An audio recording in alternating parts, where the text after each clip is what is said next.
Madame, Messieurs, bonsoir. Merci de votre fidélité au sommaire ce soir. Le pont Kassai, effondré depuis 7 mois, continue à servir pour la traversée des écoliers. Des images incroyables, dignes d'une fiction, sont à suivre dans ce journal. Construire des routes secondaires qui débouchent sur des routes principales ne ferait que déplacer le problème d'embouteillage à Kinshasa. Il faut des routes parallèles, pensent certains experts. L'angoisse, le stress, deux alertes à prendre très au sérieux après la perte d'un être cher. Les personnes fragiles souvent ne résistent pas. Que faut-il faire quand cela vous arrive? Vous allez écouter le cardiologue et le neuropsychiatre. Voilà tout pour les titres. Jetez vos télécommandes. Le développement, c'est dans un court instant.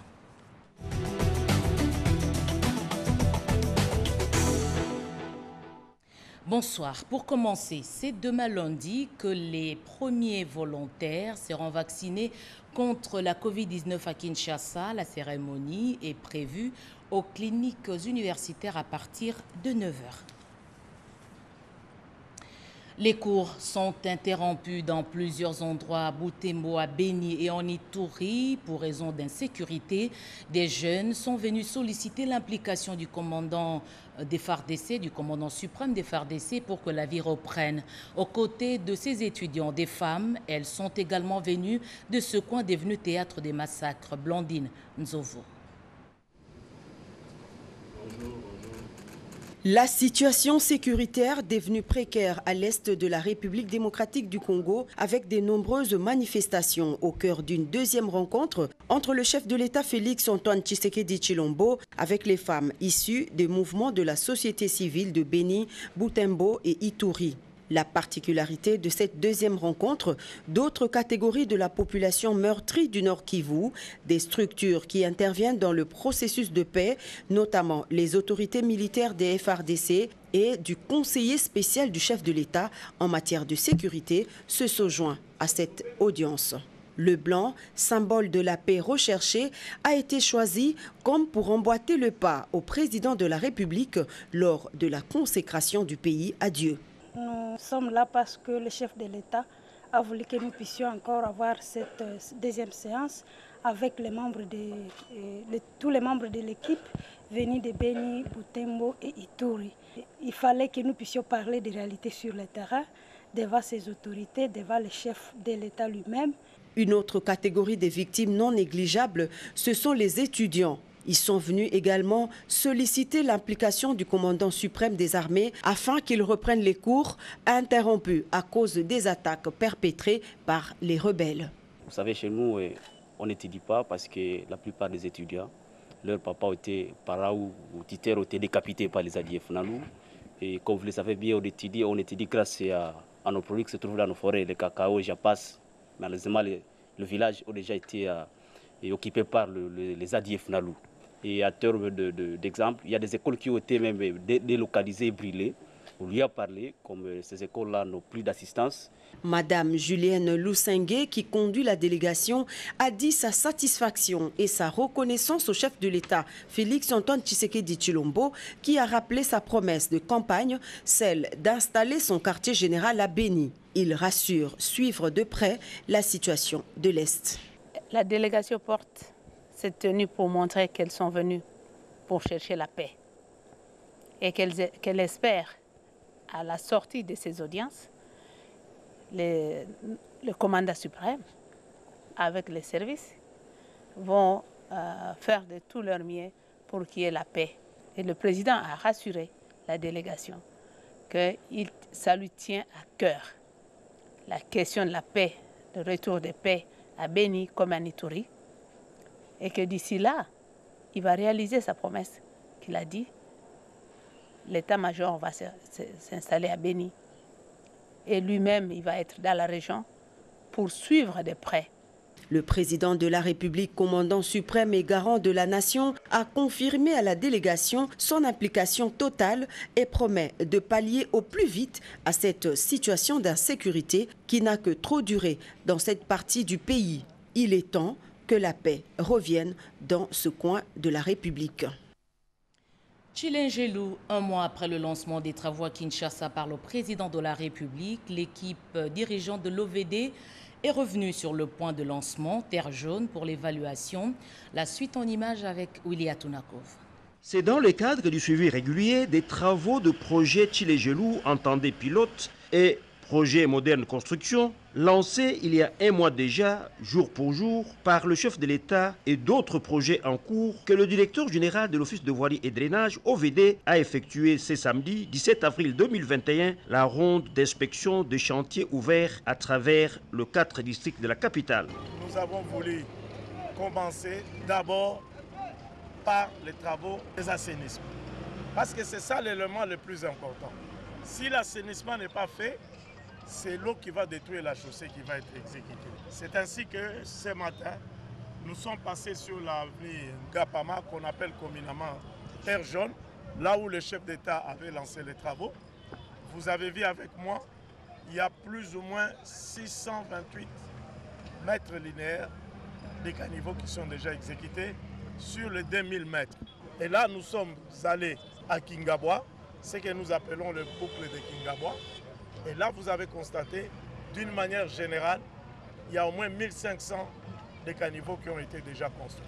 Ici, nous sommes sur l'avenue Makanza, où les caniveaux sont pratiquement terminés. En dehors de ça, nous avons l'avenue Kwango, à Kitambo, qui est déjà, donc les assainissements sont terminés. L'avenue Milambo aussi, les assainissements sont terminés. Et nous avons visité aussi l'avenue de la Paix. L'avenue de la Paix n'est pas dans Tchilé-Gelou, mais c'est une route que nous venons de réhabiliter sur plus ou moins 2,5 km avec le financement des trésors publics. Il y a eu une coupure qui s'est faite dernièrement avec les fortes pluies, mais nous sommes en train déjà de rétablir la chaussée. Je crois que d'ici là, on va terminer le mur de soutènement et refaire la partie de la chaussée sur la section de plus ou moins de 20 à 30 mètres qui va être faite très rapidement. Il nous restait un dernier saut mouton qui est celui d'Assanef, qui a connu un retard. Et Safricas a repris les travaux. Signalons que depuis l'avènement du comité Ntumba-Tchikela à la tête de l'OVD au mois de juin dernier, cet établissement public est visiblement très déterminé à matérialiser sans faille la vision du président de la République, Félix Antoine Tshisekedi Tshilombo, à en croire les différents témoignages recueillis sur le terrain. Des experts et autres ingénieurs du FPI mènent des études sur comment interconnecter le Grand Kasaï. Le sondage se fait aussi grâce aux drones, tel qu'expliqué par Guy Blaise Kitiki dans ce reportage. Des ingénieurs du bureau d'études Kosovar, du Grand International Group et des experts du Fonds de promotion de l'industrie sont à pied d'œuvre dans l'espace Grand Kasaï où des études sont menées pour la réhabilitation des infrastructures de base, la modernisation des ports de Lusambo, de route axe Benedi-Belé, Lodja, Mujimai, Kabinda, Kikwit, Idiofa. Sur le terrain, le travail consiste au prélèvement des données, au tracé des mesurages géodésiques et des sondages par drone avec d'autres équipements high-tech. Nous avions travaillé sur un certain nombre d'infrastructures dans la première phase. Le directeur général des fonds de promotion de l'industrie a fait les rapports à l'autorité, j'ai cité ici le président de la République, qui a donné les instructions précises. Et ces instructions concernent la deuxième phase. Et là, après cette étape, nous devrions aller sur la rivière Ndomba pour qu'au niveau du port de Lusambo, qu'on puisse structurer un port digne de son nom. Et on devra aussi arriver sur Benadi-Belé pour qu'on puisse aussi structurer un autre port afin de permettre la connectivité entre les provinces du Grand Kasaï. Si nous sommes déjà au niveau de Benadi-Belé, pour atteindre l'Odia, nous n'avons que 150 km à parcourir. Comme vous voyez, tous ces travaux qui sont en train d'être faits, c'est pour dire que le Fonds de promotion de l'industrie, comme un levier important du gouvernement, exécute les instructions de son autorité. C'est pourquoi vous nous voyez, nous sommes sur terrain. Ces ingénieurs et experts finalisent une enquête géotechnique pour définir le caractère du sol du site destiné à abriter l'usine de traitement d'eau à Lukelenge. Le Fonds de promotion de l'industrie tient à lancer les travaux de construction dans les tout prochains jours afin de connecter le Grand Kasaï à ses environs. Le paradigme de la Renaissance africaine, le professeur Kamana a échangé sur cette question. C'était sur le plateau de questions d'actualité, un programme de la RTNC. Il échangeait avec Freddy Molomba. Je vous laisse suivre cet extrait. Et de tout ce que nous avons vécu, nous avons compris qu'il y a un certain nombre de valeurs, de normes qui nous conduisent aujourd'hui à repenser notre destin et à dire vers où nous voulons aller, c'est que nous devons vivre aujourd'hui dans le concert des nations.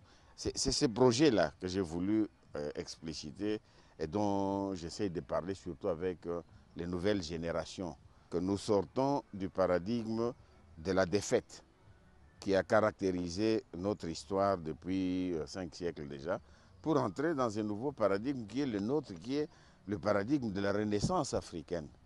Et dans ce nouveau paradigme, il faudrait maintenant parler de nous comme nous nous voyons nous-mêmes, avec optimisme, avec volonté de changement et surtout avec la capacité de montrer que nous avons les ressources nécessaires pour accomplir ces projets. Changer de regard sur nous-mêmes, changer de discours sur nous-mêmes et parler de telle manière qu'on comprenne que nous ne reprenons pas sur nous les clichés que les autres ont construits.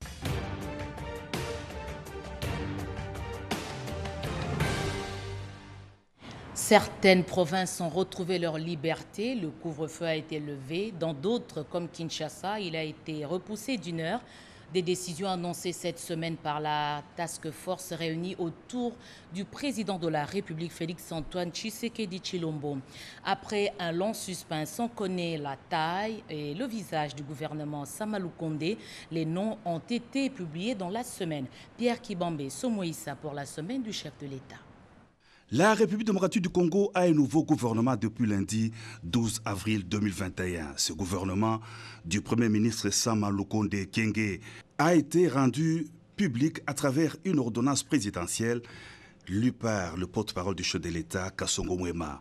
Il compte 56 membres, dont 4 vice-premiers ministres, 9 ministres d'État, 31 ministres, 1 ministre délégué et 11 vice-ministres.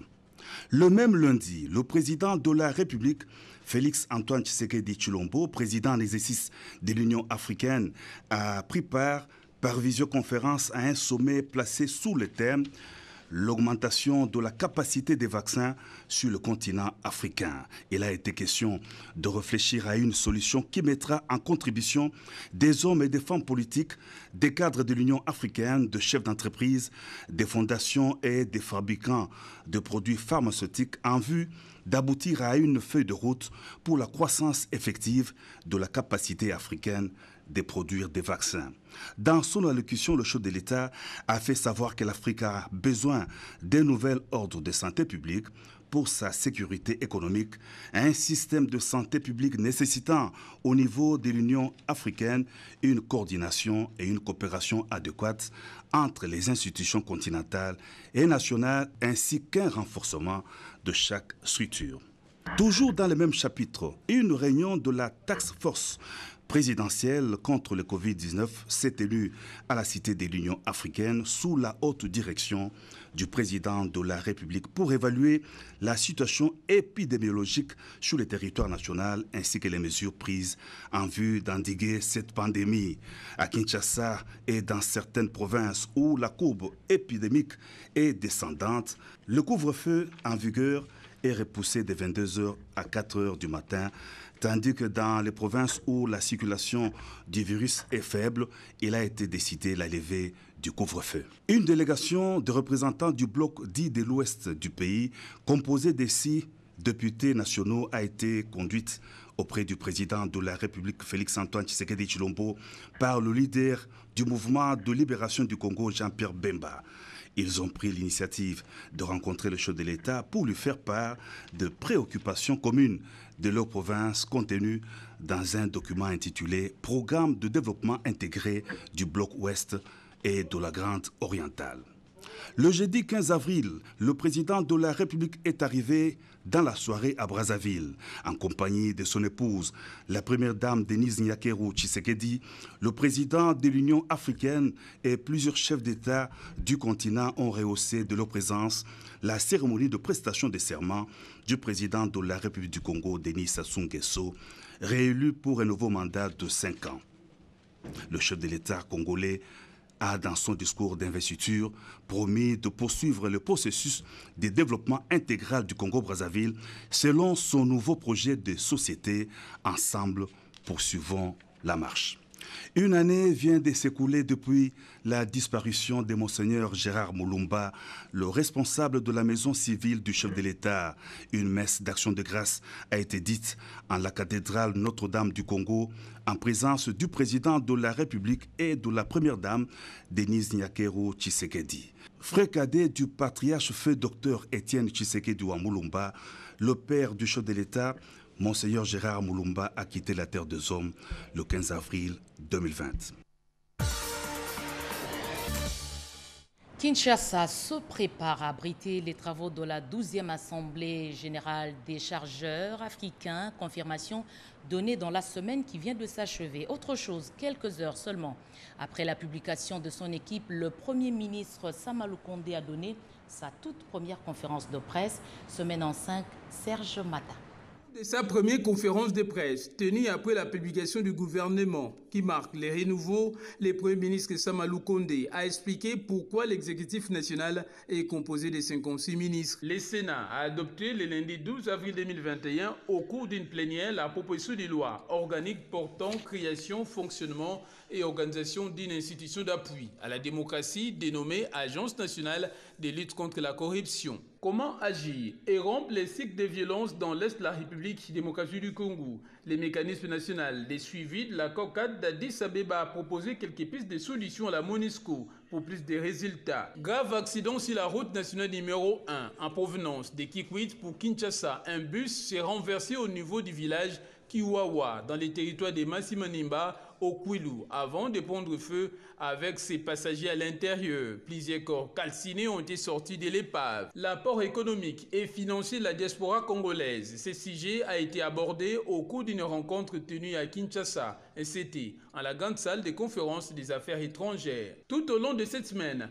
Kinshasa a abrité la table ronde sur les digital 2021. Des échanges riches autour du thème la RDC à l'ère du numérique. Objectif: échanger sur les enjeux et les défis pour transiter vers l'économie numérique, les critères de priorisation des différents projets ainsi que des orientations de la planification de la mise en œuvre. Patrick Mouyaya Katembwe, sa nomination en tant que nouveau ministre de la Communication et porte-parole du gouvernement a été accueilli avec joie. Dans le milieu de son parti, entendez les partis de Mombist unifiés dont les sièges se situent dans la commune de Matete. En Afrique, la reprise des voyages passe-t-elle par les vaccins et un passeport sanitaire? La question a été abordée lors de la réunion extraordinaire des pays membres de l'Union africaine qui a eu lieu la semaine autour de la validation du passeport vaccinal. Les ministres sortants des Transports et Voies de Communication, Didier Mazinga, a représenté la RDC à cette conférence virtuelle. Au cours de cette semaine, s'est également ouverte à Kinshasa la conférence sur l'accompagnement des porteurs des projets.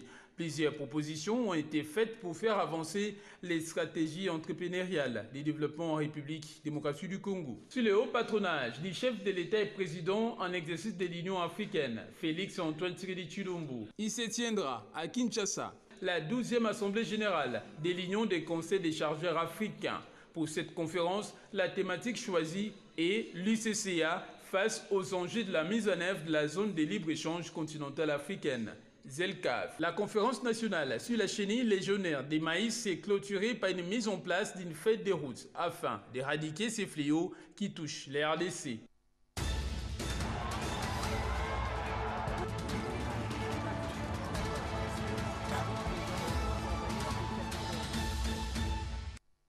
L'actualité dans le monde, en Afrique et en bref, le Sénégal veut fabriquer son propre vaccin pour lutter contre la Covid-19. Il est question de faire face à la pénurie. Aux États-Unis, 8 personnes ont perdu la vie au cours d'une fusillade à Indiana. L'auteur de ce carnage s'est donné la mort. Des morts encore au Niger, une vingtaine d'enfants pris au piège des flammes dans leur classe. Patrick Michel Moukoui. Une vingtaine d'écoliers morts calcinés dans l'incendie de plusieurs classes en paille cette semaine à Niamey au Niger. Ces enfants, dont l'âge variait entre 3 et 5 ans, ont été piégés par les flammes propagées par le vent de classe en classe. L'annonce a été faite le mardi 13 avril au soir par le commandant des sapeurs-pompiers à la télévision nationale. L'origine de cet incendie meurtrier demeure jusqu'ici méconnue. Des nouveaux affrontements ont eu lieu jeudi dans la ville de Palma, dans le nord-est du Mozambique. Des affrontements qui interviennent 3 semaines seulement après une importante attaque djihadiste qui a fait de dizaines de morts et de milliers de déplacés. La situation est actuellement sous contrôle, a déclaré une source militaire. Denis Sassou Nguesso a été investi cette semaine président de la République du Congo pour une 4e fois de suite. Élu aux dernières élections avec 60,19% de suffrage, le président du Congo, qui régnera encore pour les 5 prochaines années à la tête du pays, a appelé ses compatriotes à l'unité. Plusieurs chefs d'État ont pris part à cette cérémonie. Pendant ce temps, au Bénin, le président sortant lui aussi triomphé des urnes. Patrice Talon a été réélu avec 86% de voix au premier tour de l'élection. Il faisait face à 2 anciens députés, inconnu ou presque de la même tendance que lui. Face à la pénurie de vaccins en Afrique, certains pays envisagent des plans B.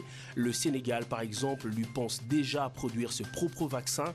Le pays avait déjà débuté l'opération de vaccination avec 200 000 doses du vaccin chinois Sinopharm. En dehors du continent africain, les armes continuent à faire la loi dans les rues des États-Unis. Cette semaine, au moins 8 personnes ont été tuées dans une fusillade qui s'est produite tard la nuit à Indianapolis, dans le centre du pays. Les forces de l'ordre ont également indiqué que l'auteur du coup de feu s'est suicidé en retournant son arme contre lui. Et les tensions restent récurrentes entre les États-Unis et la Russie. Au cours de cette semaine, Washington a expulsé 10 diplomates russes, accusant certains d'entre eux d'être de représentants des services de renseignement russes. Moscou n'a pas tardé de réagir. Les États-Unis doivent payer le prix de la détérioration des relations avec la Russie, a déclaré la porte-parole du ministère russe des Affaires étrangères.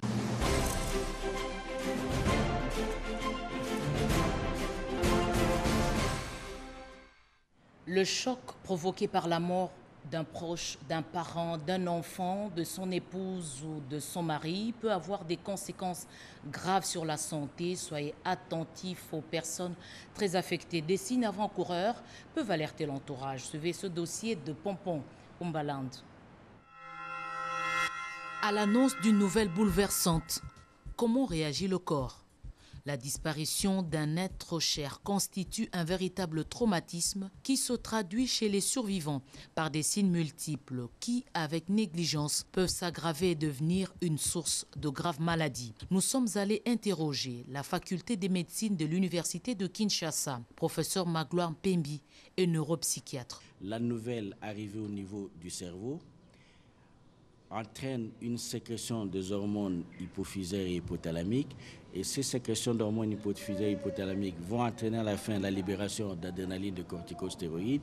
L'adrénaline et les corticostéroïdes vont arriver au niveau du cœur et amener son accélération. Donc on voit que le lien il est très fort entre le psychisme et le corps et le soma. Et très souvent, à travers le monde, vous apprenez qu'elle a fait une crise cardiaque, il est mort subitement. C'est souvent l'infarctus du myocarde à la suite de certains événements. Bien sûr, il y a d'autres facteurs qui peuvent favoriser ça. Jean-Laurent Takombe, cardiologue, chef de service médecine interne à la clinique Galliema, tient pour responsable les hormones de la peur. Ces catécholamines vont agir en stimulant le cœur et celui-ci va se mettre ou va accélérer son rythme. Ainsi, le malade va commencer à se plaindre des palpitations. Un cœur normal a une fréquence à chaque minute.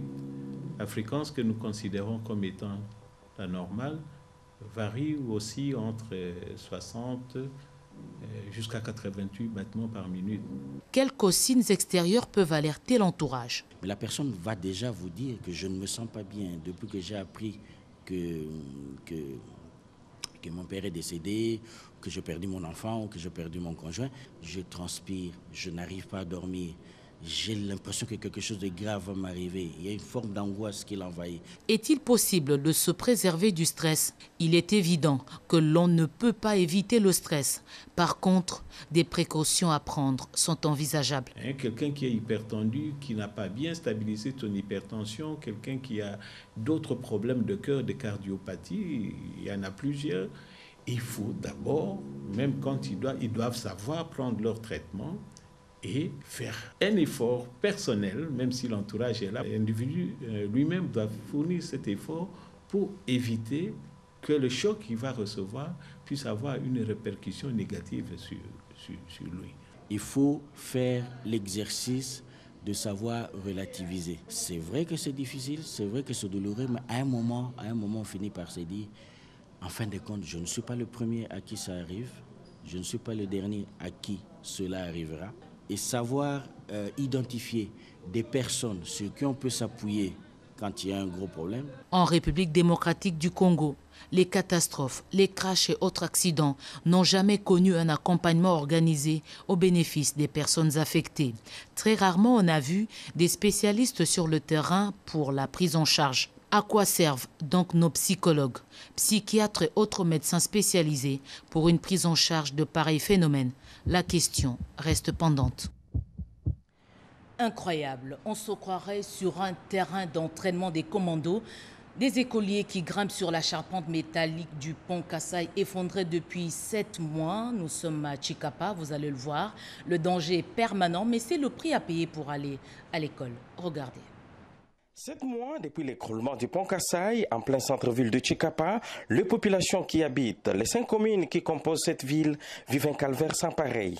Les agents de la fonction publique, les femmes marchandes, les élèves, les étudiants, médecins, infirmiers et bien d'autres personnes sont obligés chaque jour qui passe de traverser cette rivière et c'est à bord des pirogues motorisées, pirogues à pagaille et canons rapides qui n'offrent aucune mesure de sécurité en matière de transport maritime avec tout ce qu'il y a comme risque en cas de naufrage.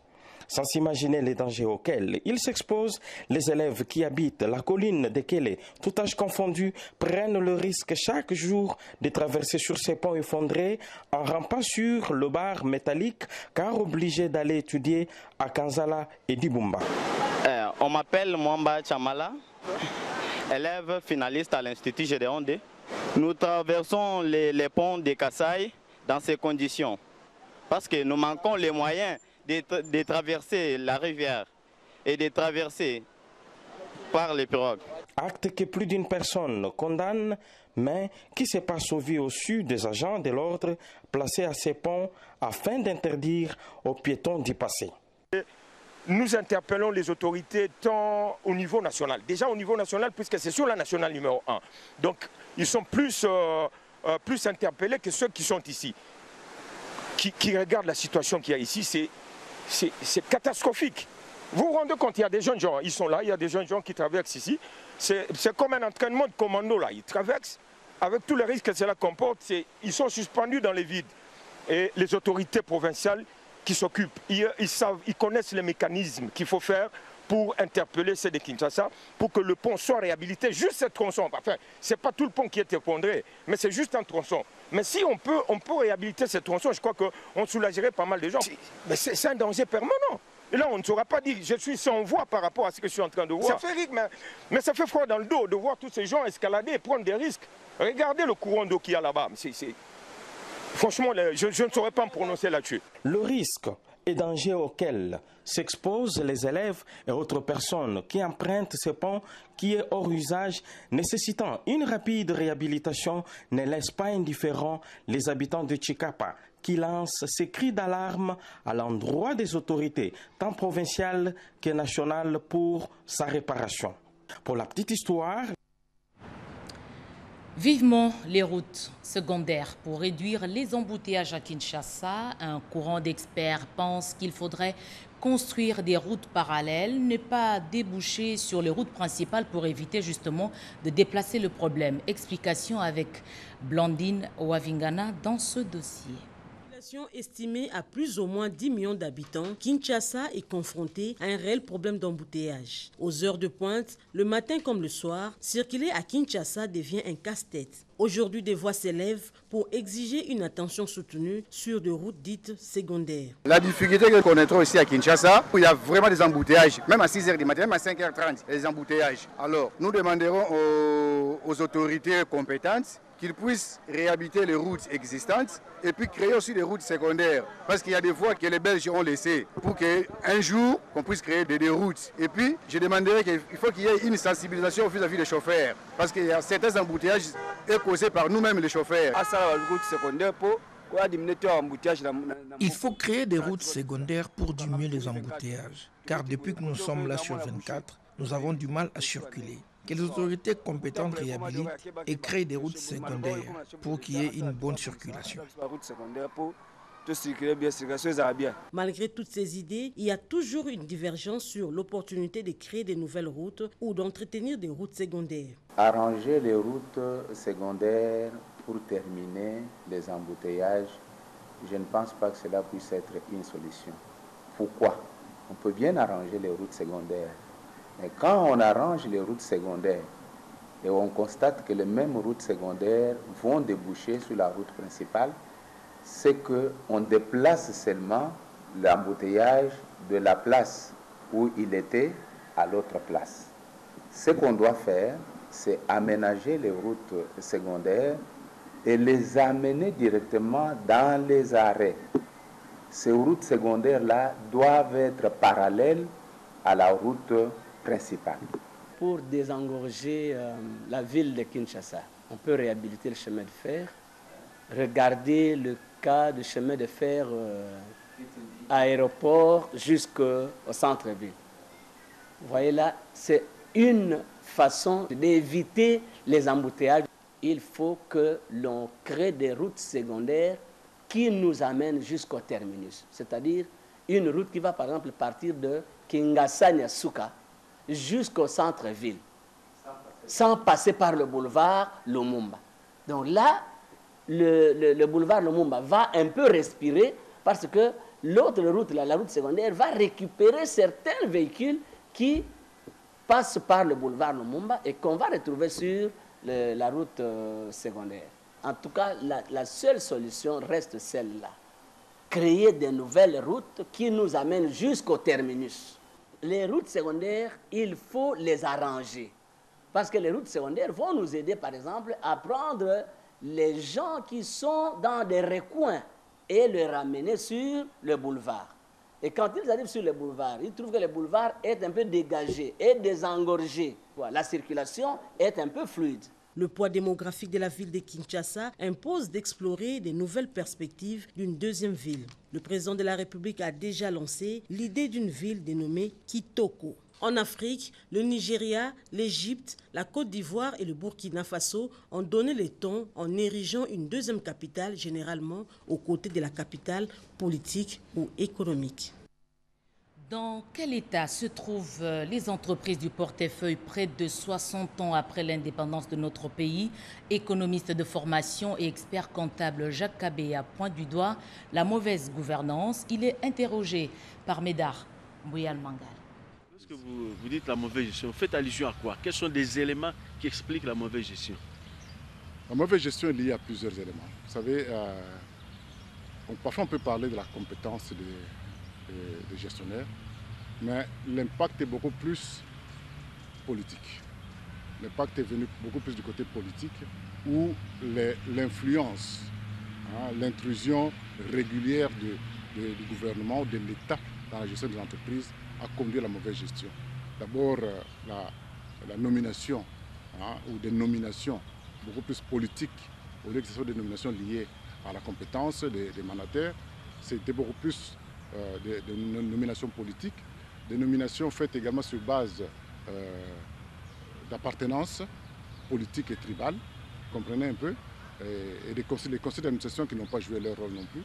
Donc, nomination au niveau du conseil d'administration, au niveau des comités de gestion, beaucoup plus fantaisistes, politiques, tribales, ont fait que ces entreprises n'ont pas pu décoller. Finalement, nous nous retrouvons face à une question de vision par rapport aux entreprises publiques. Oui.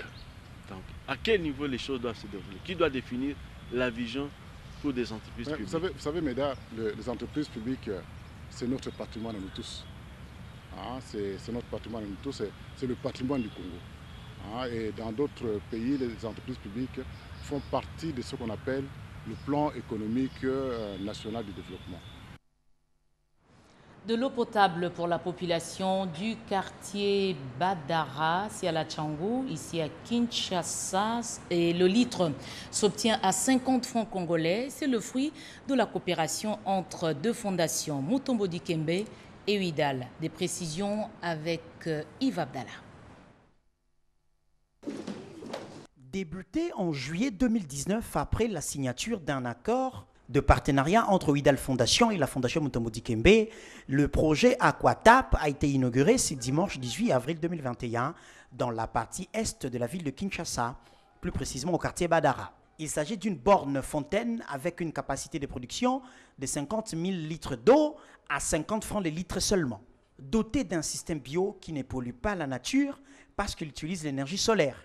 Pour l'ancienne star du NBA, Mutombo Dikembe, c'est un motif de satisfaction. Premièrement, je voulais remercier M. le ministre d'État, Guy Luando, pour son déplacement ici dans cette place,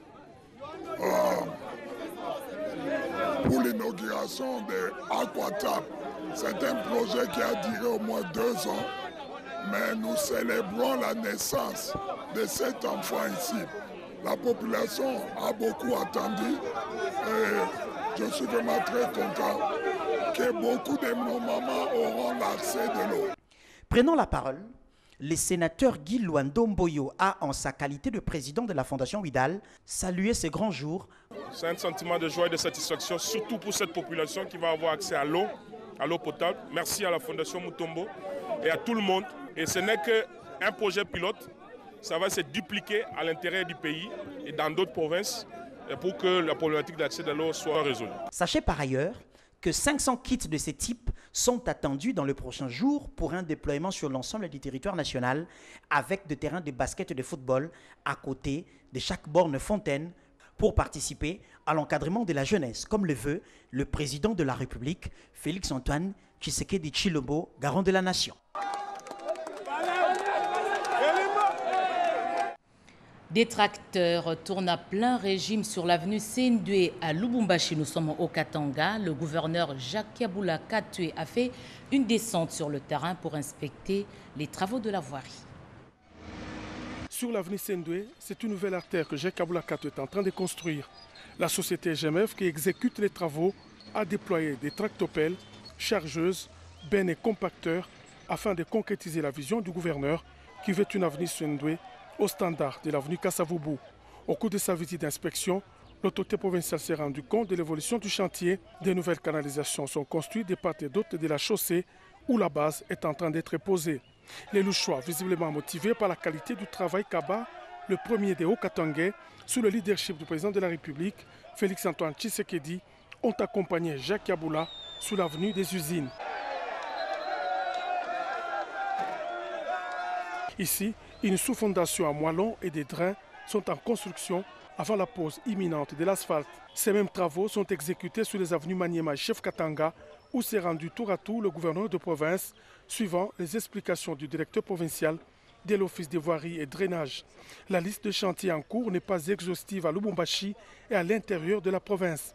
Jacques Kabula Katwe a mis les bouchées doubles afin de rendre fluide la circulation et ainsi concrétiser la vision du chef de l'État de doter les Hauts-Katanga d'infrastructures modernes.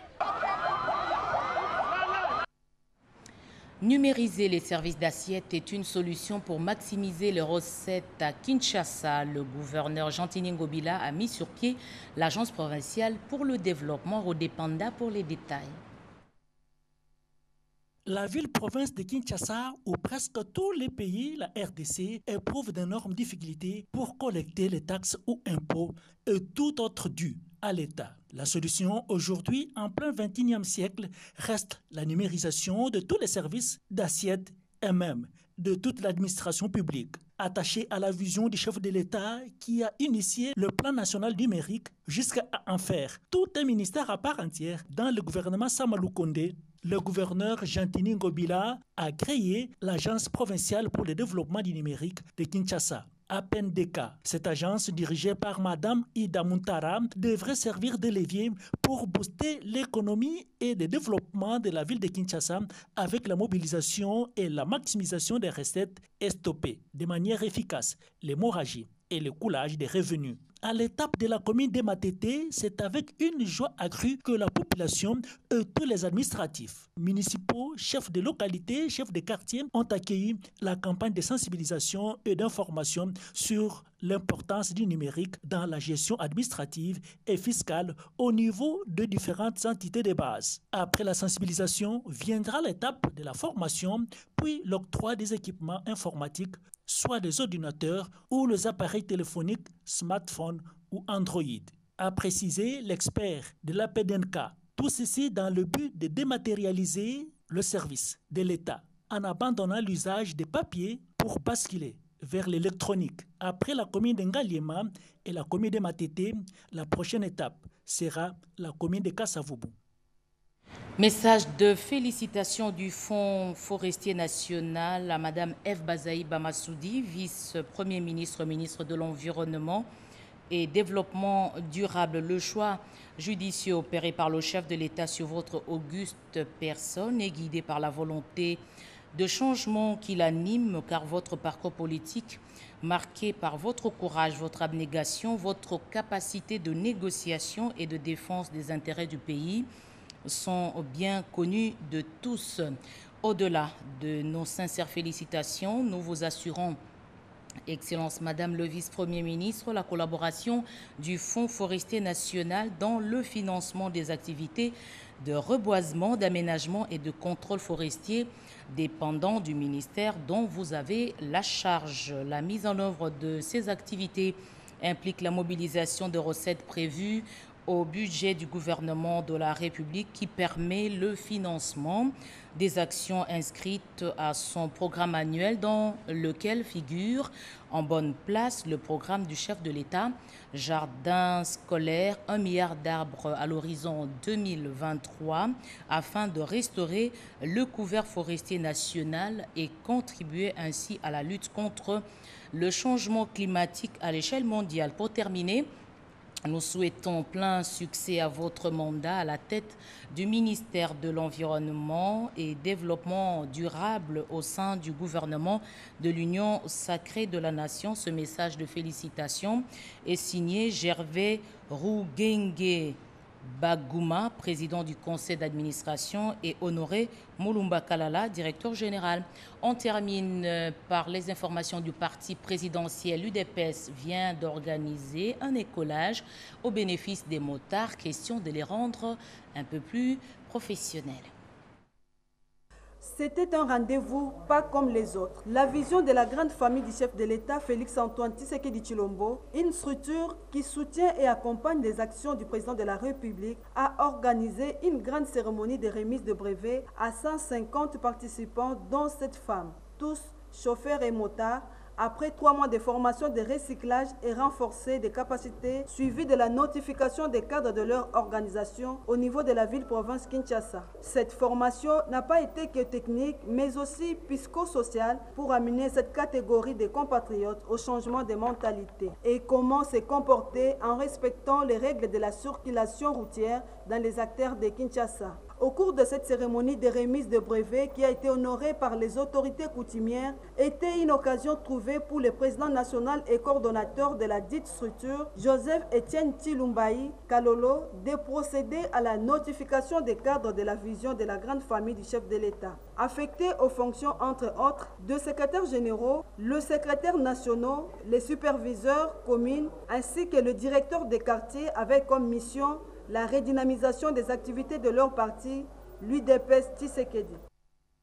Un rendez-vous à prendre juste après ce journal. C'est avec la conférence débat Fachi Union africaine, enjeu de la renaissance africaine et panafricaine militant. C'est à suivre autour de 21h. Fin de cette session d'information, un journal magazine préparé par Médard Mouyal Mangal. Merci à Julien Piana Patikwedi pour la réalisation ainsi que Ali Massi pour son concours technique. Merci à Renette Koulonga qui a assuré la rédaction de cette édition d'information. Restez avec nous, le programme continue.